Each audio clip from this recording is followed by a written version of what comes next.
Vamos hoje falar um pouco sobre personalidade, ou caráter, ou maneira de ser, ou estrutura do self, ou o nosso eu, aquilo que somos. No fundo, são um conjunto de vocábulos que usamos muitas vezes de maneira indiscriminada e indistinta, como se fossem sinónimos. De facto, não são totalmente sinónimos, mas para efeitos práticos vamos considerá-los deste modo. Então, quando ouvimos alguém falar e dizer assim, ui, aquele tipo é extremamente narcísico, ou caramba, aquele tipo é super depressivo, é deprimido, ou ou aquele não, que é um fóbico desgraçado. Ok, então estamos a fazer aquilo que o ser humano sabe fazer melhor, que é caracterizar, a categorizar algo que vê na sua interação com o mundo. Neste caso, o que vê no outro. Mas, obviamente, que esta definição do que é o outro, se ficar por uma definição grosseira, como esta, és um narcísico ou és um deprimido, acaba por não ser de bastante definição, não é? Porque nós, no fundo, não somos apenas uma pessoa depressiva. Nós, no fundo, não somos apenas um indivíduo narcísico. Eu não sou, no fundo, uma pessoa fóbica. Só fóbica, ou seja, eu posso ser fóbica, mas tenho outros traços, tenho outras coisas. Vamos então debruçar-nos um bocadinho sobre isto. A nossa estrutura pessoal, aquilo que é a nossa personalidade, ou que é o nosso caráter, ou eventualmente aquilo que é o nosso eu, a nossa estrutura psicológica, eu gosto mais de falar assim, algumas pessoas dizem o meu self, ou o meu le moi, bom, usam os vocábulos que estão habituados a utilizar, não há azar nenhum. Mas quando nós estamos a falar nisto, estamos a falar na estrutura que define o que somos. E o que nós somos, de onde vem? O que somos vem de um conjunto de interações com o mundo desde que nasci, ou eventualmente desde que fui concebido, ou in utero. Talvez esta última parte seja mais polémica e possamos depois falar sobre ela no futuro, mas muitas vezes aquilo que somos e aquilo que nos define na interação com o mundo em geral tem muito a ver com a existência que nós tivemos ou não já dentro da cabeça dos nossos progenitores ou pessoas que nos conceberam. Mas esse é um mundo que iria levar bastante tempo e que nós nos debruçaremos noutro vídeo posteriormente. Para já, o que nos interessa aqui perceber é que aquilo que somos foi construído, se estruturou ao longo da nossa vida, ao longo do nosso desenvolvimento, ao longo da maneira como vivenciei, captei e interagi com o mundo onde vivi. E quando eu falo captei, interagi e vivenciei, tem tudo a ver com as relações, obviamente, as relações que me foram dadas vivenciar e também o mundo físico e o mundo espiritual que me foi dado vivenciar. E, portanto, não é difícil de entender isto. Eu penso que, mesmo de modo leigo, qualquer um de nós entenderá que se eu tenho 5 anos de idade e vivo no meio de uma família cujos valores principais são a criminalidade, o desrespeito pelo outro, o atentado à integridade física, o assassinato, o espancamento, a violação, a mentira e a falta de emoções positivas e a frieza relacional, não é difícil de perceber que uma criança com 5 anos que viveu ou que vive há 5 anos num ambiente deste vai absorver como valores seus este tipo de relação. Até porque, provavelmente, neste tipo de família é mais um que contribui para o métier, não é? Para um modo de ser patológico e que se consubstancia numa psicopatia criminal, por exemplo, não é? E, portanto, o apego, a relação entre as pessoas são coisas que não têm significado. Por exemplo, costuma-se dizer muito na nossa área que os estudos com prisioneiros com crimes de morte, não é? Que cometeram crimes de morte ou assassinatos, muitos deles, se formos ver a sua história pessoal, é macabra. Tão macabra como aquilo que eles fazem aos outros. Desde mães que violavam ou que traumatizavam, que espancavam a criança desde o berço, ou que não lhes davam comida, ou que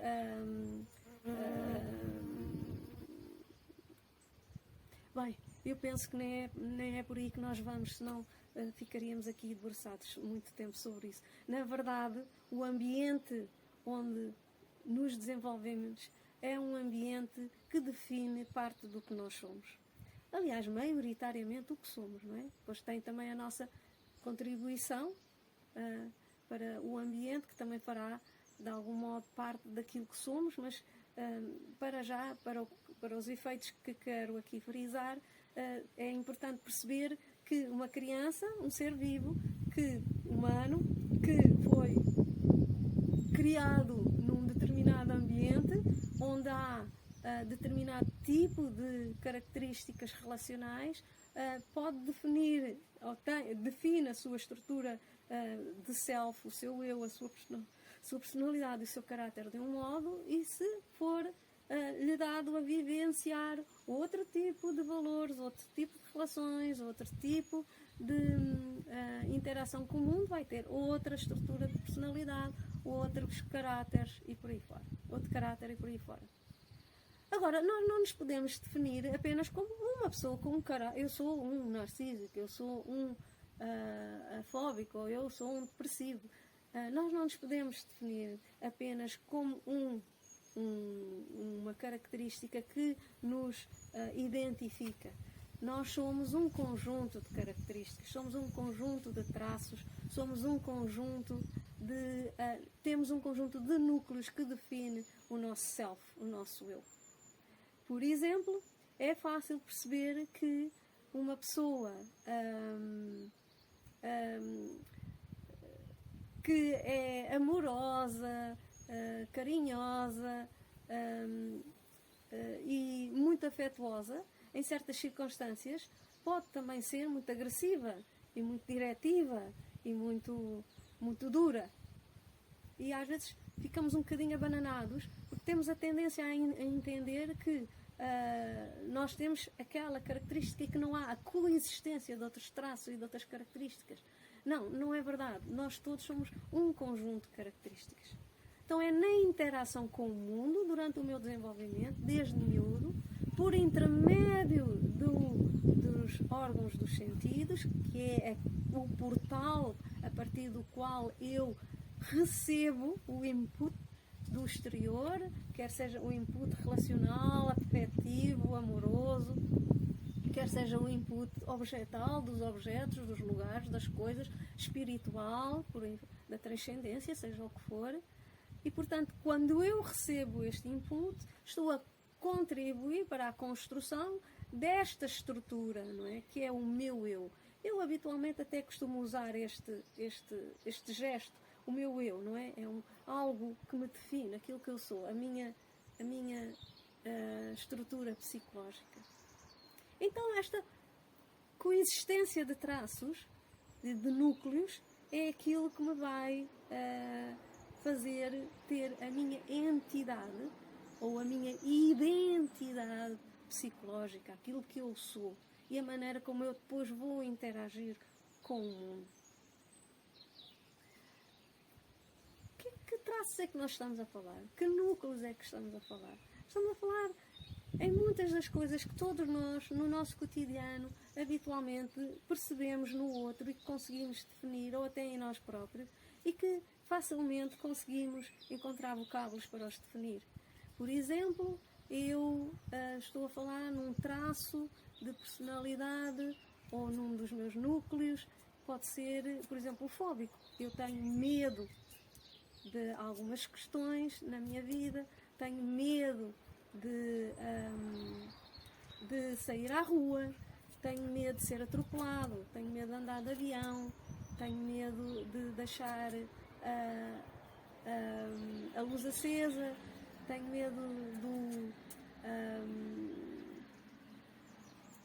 do esquentador, não é? E do gás, tenho medo de guiar, tenho um conjunto de comportamentos evitativos que de algum modo me provocam comportamentos de evitação ou comportamentos evitativos que não me colocam em exposição com os estímulos com os quais eu tenho receio ou medo.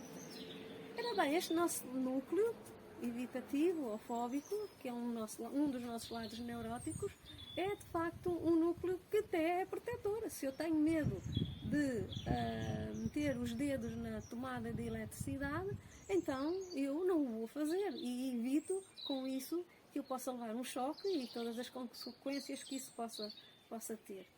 Ou se tenho medo de lugares muito altos e com pouca proteção, por exemplo, sem vedações, estou no cimo de uma escarpa, e essa escarpa cá para baixo é a pique e não há uma vedação, não há uma maneira, algo que nos possa proteger de um desequilíbrio qualquer. Então, se eu tenho medo, é bom, porque assim não me aproximo muito da beira e assim não corro o risco de poder cair lá para baixo e pôr a minha vida em risco ou a minha integridade física em risco. Portanto, deste modo, estes nossos núcleos fóbicos que têm medo são às vezes protetores e podem perfeitamente existir em cada um de nós sem problemática de maior. A grande questão é quando este nosso núcleo fóbico se sobressai a outros.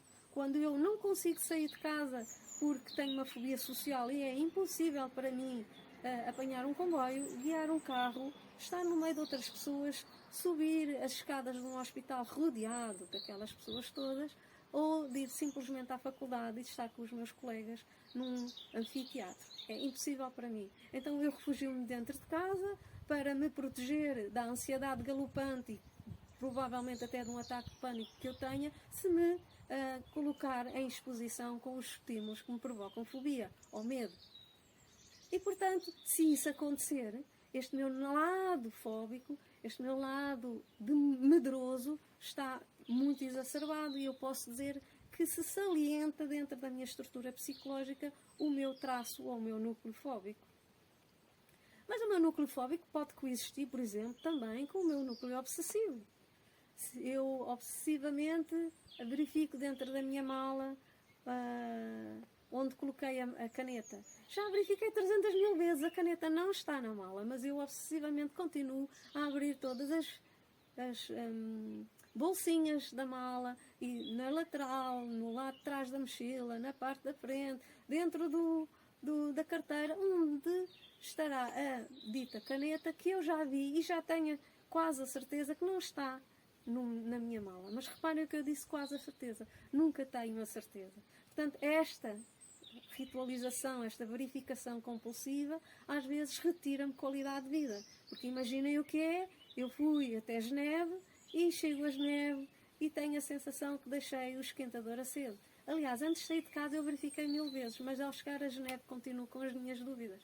O que é que eu vou fazer? Apanho outra vez o avião, volto para trás para verificar se o esquentador está ou não aceso.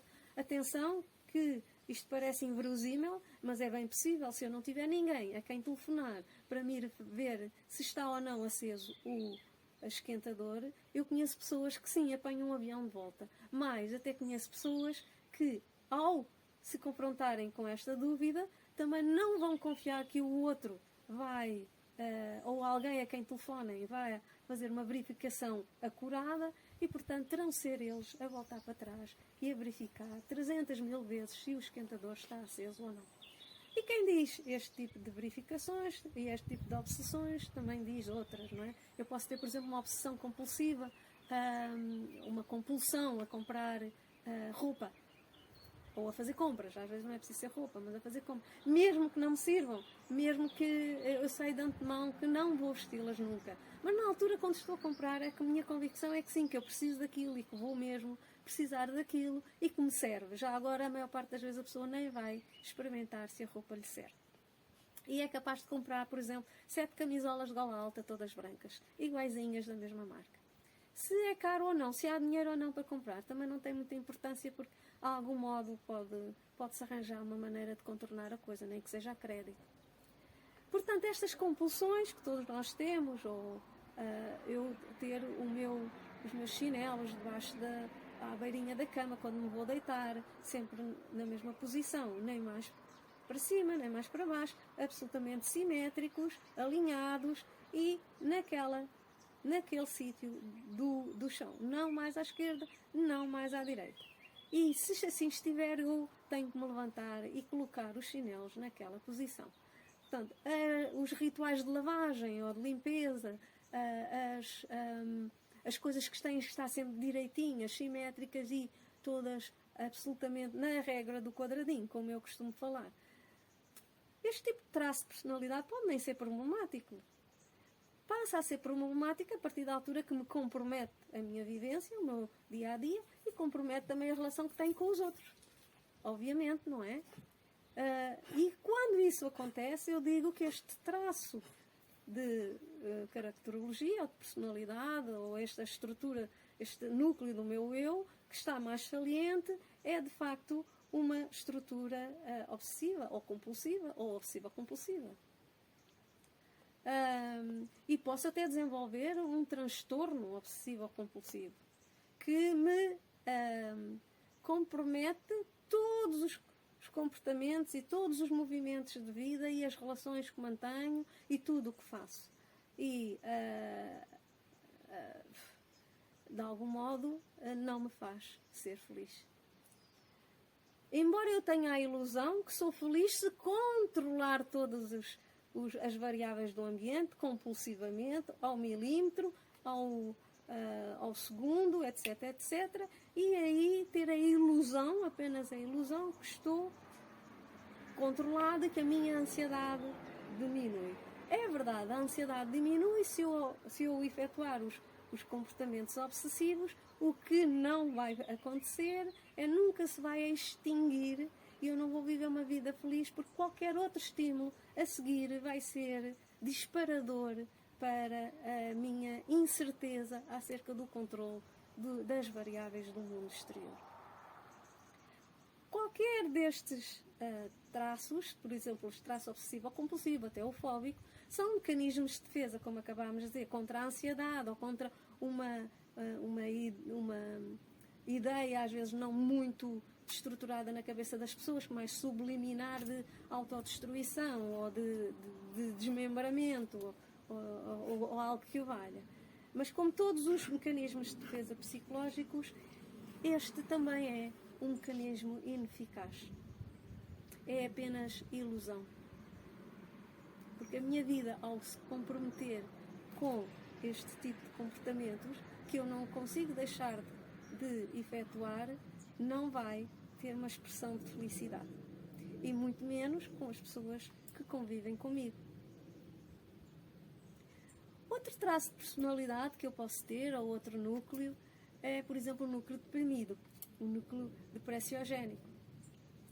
O nosso lado, que faça certas vicissitudes da vida, fica absolutamente knockdown, ou se considera tipo Calimero, ou nada é suficientemente importante para me fazer feliz.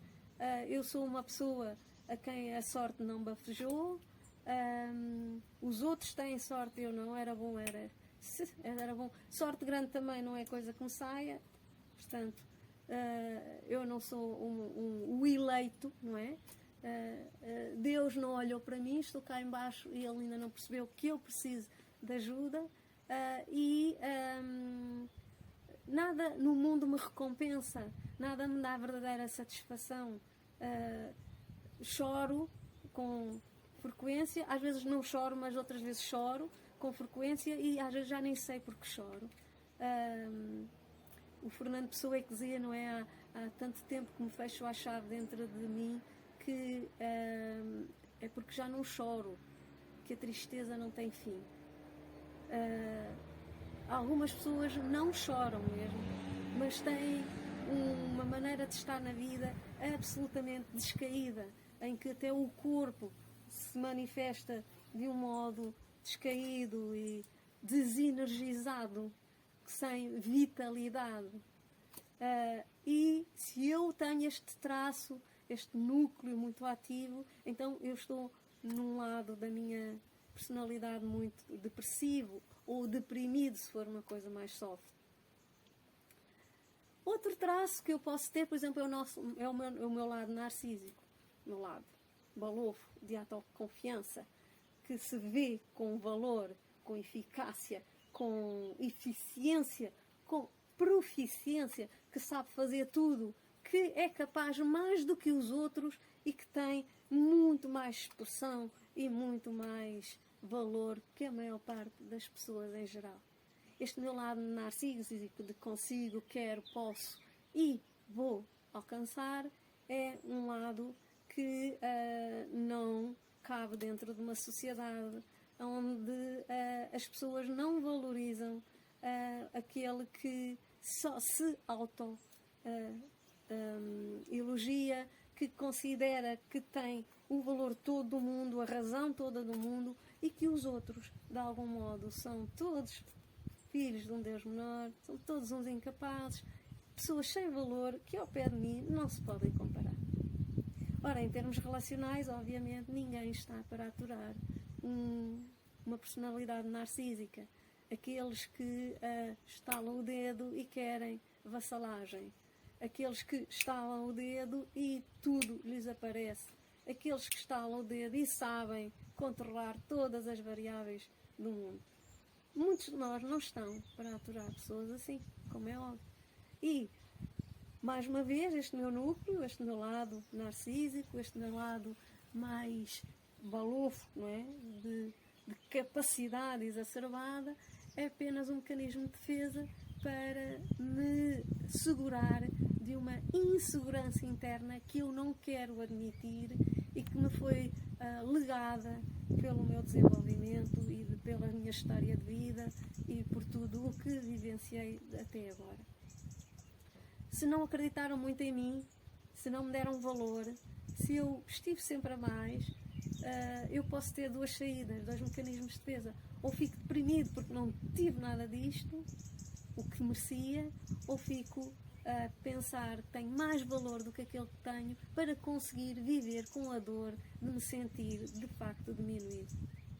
E, portanto, esta nossa parte narcísica, este nosso núcleo, esta nossa parte, este nosso traço narcísico, quando está exacerbado, é também um traço que leva à patologia e que necessita, de algum modo, de uma reparação para que eu possa vivenciar relações saudáveis e ter uma vida psicológica minimamente feliz.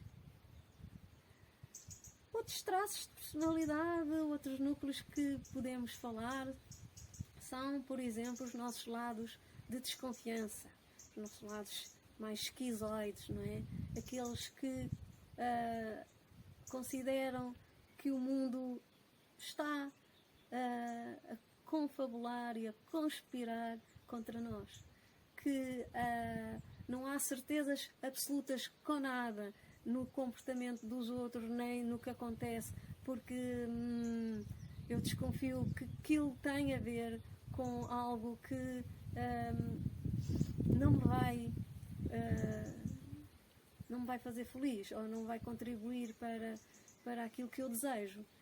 E então desenvolvo um lado paranoide, porque não acredito e já acho que tudo o que os outros fazem, tudo o que dizem é algo contra mim, porque não me desejam, porque não me apreciam, porque não gostam de mim ou porque me vêm fazer mal. Portanto, todos nós às vezes temos um pouco deste lado e ele às vezes torna-se expressivo nas relações de trabalho, nas relações com os colegas da escola e por aí fora, mas de facto é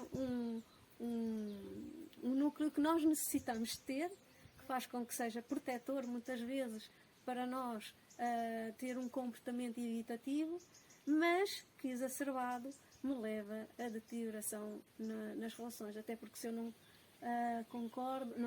se eu não confio em ninguém, não há hipótese. Portanto, vou desconfiar até da minha sombra.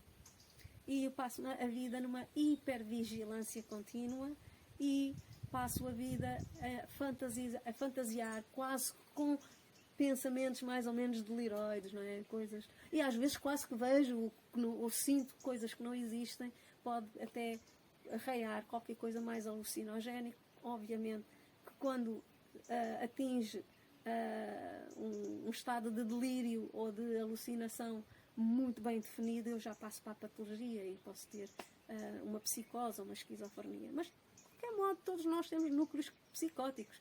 Temos núcleos esquizoides, temos núcleos esquizoparanoides e eles podem estar e coexistir com outros de modo protetivo e regulador do meu self. Quando isto está exacerbado, então eu estou em descompensação, estou em desadequação no meio que me rodeia e com o qual eu interajo. Eu posso ter muitos mais núcleos. Eu posso ter, por exemplo, um núcleo de agressividade muito grande. E desde miúdo que na escola eu sou um buller. Eu não sofro bullying, mas infringo bullying aos outros. Sou um perseguidor dos outros. Até me dá algum prazer, tenho um lado mais sádico e perverso de ver os outros espezinhados. E se eu conseguir defender-me muito bem destas pessoas, posso bater, posso agredir, posso ser agressivo até no meu discurso e posso até nunca ter metido a minha mão em cima de ninguém, não é? Mas bato, espingardo, tenho um curso superior em espingardaria aguda com o verbo e, portanto, facilmente sou uma pessoa que bota abaixo, que denigre e que, de algum modo, não aceita os contornos do ambiente que nos rodeia e quando as coisas não estão à nossa medida, somos capazes de atingir níveis mesmo de agressividade. Se alguém me diz alguma coisa que eu não goste, e se eu ativei o meu núcleo esquizoide ou de perseguição, por exemplo, paranoide, ou se de algum modo alguém recriou com um pequeno movimento, ou um pequeno gesto, ou até com algo que tenha dito, coisas que têm a ver com a minha vivência de desenvolvimento infantil, posso até nem ter consciência delas, eu activo, tenho uma espingarda pronta para atuar e dou pontapé e bato e dou um soco e sou até capaz de me defender de maneira mais agressiva e expressiva. A miúdo, como eu digo, o que é mais aceito em termos da sociedade é um combate verbal, não é? Em que eu não me deixo de modo nenhum espezinhar. Pelo menos é o meu discurso interno, mesmo que seja inconsciente, nos rios mais subterrâneos, debaixo do iceberg, tudo o que está lá por baixo e que ninguém vê, submerso, mas é de facto o determinante do que eu faço e do meu comportamento atual. O que é preciso entender muitas vezes na nossa agressividade é o que é o gatilho, o que é aquilo que nos faz disparar o nosso lado agressivo. É aquilo que recriou algo lá na nossa infância que faz com que se ative um circuito cerebral, neurológico, onde houve experiências em que eu fui agredido e em que eu fui vítima de sadismo de outras pessoas? Habitualmente sim, mesmo que não seja consciente. Ora bem, a coexistência destes núcleos, o facto de coexistirem todos uns com os outros, não faz de nós seres aberrantes. Todos nós temos um pouco de todos estes núcleos e outros que eu não estou para aqui a falar, sei lá, todos nós também temos um núcleo masoquista que estamos a ver que nos estão a fazer aquilo, ou que estamos a ser explorados, ou que nos dizem coisas de alta agressão e nós não nos defendemos e deixarmos-nos ficar. Todos nós temos. Ora bem, então esta coexistência, como eu dizia, é aquilo que define o nosso eu, a nossa estrutura, a nossa caracterologia personalítica, aquilo que somos. A proeminência, a saliência, não é? De algum destes traços, ou de alguns destes traços, é que podem fazer com que alguém possa dizer: tu és um tipo agressivo, tu és mesmo masoquista, ou esta pessoa é extremamente narcísica, não, nem posso com ele. Ou és um oral, dependes dos outros para tudo. És uma pessoa que sugas os outros, que exploras os outros, que não tens energia, que só vives, és um parasita, só sugas a tua mãe, o teu irmão, a tua esposa. Pronto. E, portanto, nós temos tendência a valorizar, a entender e a retirar do outro aquele traço que é mais saliente. E por isso é fácil para nós, às vezes, categorizar e dizer: tu és isto, tu és aquilo outro. O que já não é tão fácil é perceber em nós quais são os nossos núcleos. E quais são os que são ativos numas circunstâncias e noutras. E quais são aqueles que estão sempre exacerbados e, portanto, nos provocam uma maneira desajustada de estar no mundo. E, muitas vezes, um trabalho psicológico e um trabalho psicoterapêutico tem a ver com isto. Identificarmos os nossos traços, os nossos núcleos caracterológicos que estão disfuncionais, ajudar a pessoa a decompor, a destruturar um pouco a função e a necessidade da existência deste núcleo e dele estar tónico, de ter a tonicidade e aparecer como saliente na sua vida e de comprometer a sua felicidade. E depois, à medida que se destrutura, que se decompõe, é possível encontrar maneiras mais organizadas, mais saudáveis e mais consentâneas com a felicidade e com as relações saudáveis, obviamente.